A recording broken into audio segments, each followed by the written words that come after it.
Well, good morning, everyone, and Happy New Year. Like many Minnesotans, I have to tell you, I was glad to turn the page on 2025. It was an extraordinarily difficult year for our state, and it ended on a particularly sour note. For the last several years, an organized group of criminals have sought to take advantage of this state's generosity. And even as we make progress in the fight against the fraudsters, we now see an organized group of political actors seeking to take advantage of a crisis. I don't want to mince words here. Donald Trump and his allies in Washington and in St. Paul and online want to make our state a colder, meaner place. They want to poison our people against each other by attacking our neighbors.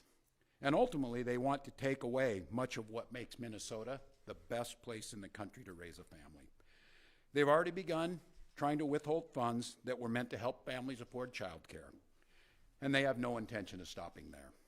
Make no mistake. We should be concerned about fraud in our state government. We cannot effectively deliver programs and services if we can't earn the public's trust. That's why over the past few years, we've made systemic changes in the way we do business. We've gone to the legislature time and time again to get more tools to combat fraud. We've fired people who weren't doing their jobs. We've seen people go to jail for stealing from our state. We've cut off whole streams of funding in partnership with the federal government, where we saw widespread criminal activity. We've put new locks on the doors of our remaining programs, and we've hired a new head of program integrity to make sure that those locks can't be broken. All across this state, Minnesotans are hard at work on this problem. Advocates, administrators, investigators are on the front lines defending the integrity of our state's programs, and I want to give a very heartfelt thank you to all of them. There is more to do. A single taxpayer dollar wasted on fraud should be intolerable. And while there's a role to play for everyone, from the legislature to prosecutors to insurance companies to local and county government, the buck does stop with me. My administration has been taking fast, decisive action to solve this crisis. We'll win the fight against the fraudsters. But the political gamesmanship we're seeing from Republicans is only making that fight harder. We've got Republicans here in the state legislature playing hide and seek with potential whistleblowers. We've got conspiracy theorist right-wing YouTubers breaking into our daycares, demanding access to our children. We've got the President of the United States demonizing our Somali neighbors and wrongfully confiscating funds that Minnesotans rely on. It's disgusting and it's dangerous. Republicans are playing politics with the future of this state. It's shameful, and I've said it before, and I will continue to say it. We welcome ideas from anyone, in any party, from any walk of life, who wants to help us continue to stay ahead of these criminals. And we welcome the involvement of the federal government. I am grateful to the career professionals at the U.S. Attorney's Office and the FBI who have been helping us fight this fight for years. But I cannot abide the actions of the political leadership in Washington. These opportunists are willing to hurt our people to score cheap points. They and their allies have no intention of helping us solve this problem, and every intention of trying to profit off of it. Which brings me to this. 2026 is an election year. Election years have a way of ramping up the politics at a time when we simply can't afford more of that in Minnesota. In September, I announced that I would seek a historic third term as Minnesota's governor, and I have every confidence that if I gave it my all, we would win the race. But as I reflect on this moment with my family and my team over the holidays, I came to the conclusion that I can't give a political campaign my all.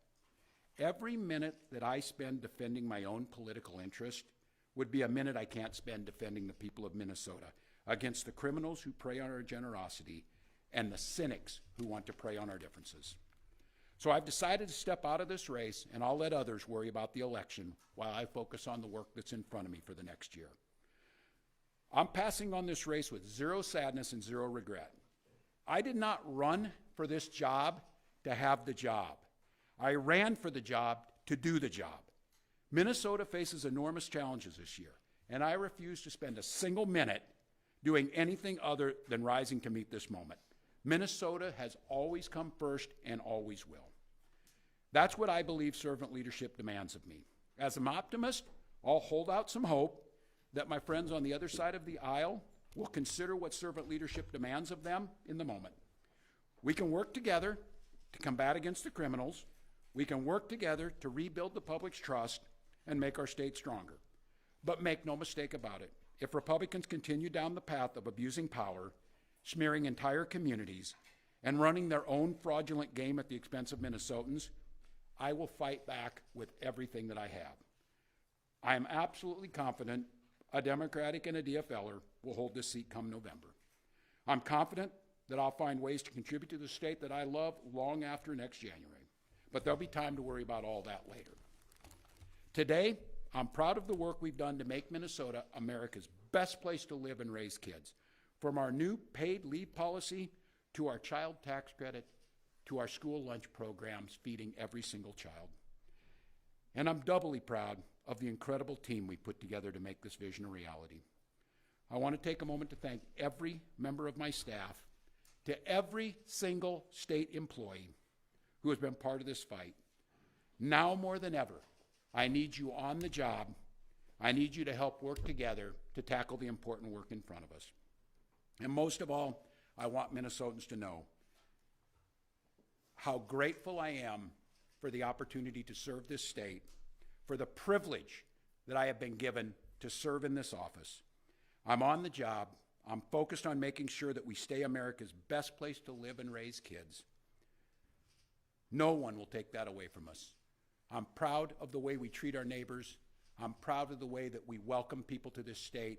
I'm proud of the way that we innovate. And I'm proud of the way that we are optimists for the future. No one's taking this away from us. Not the fraudsters, certainly not this president, not on my watch. Tomorrow, I'll be back with you. I'll give you an update on America's best paid family medical leave program that is now a week into it. And at that time, I'll take all your questions. Thank you all.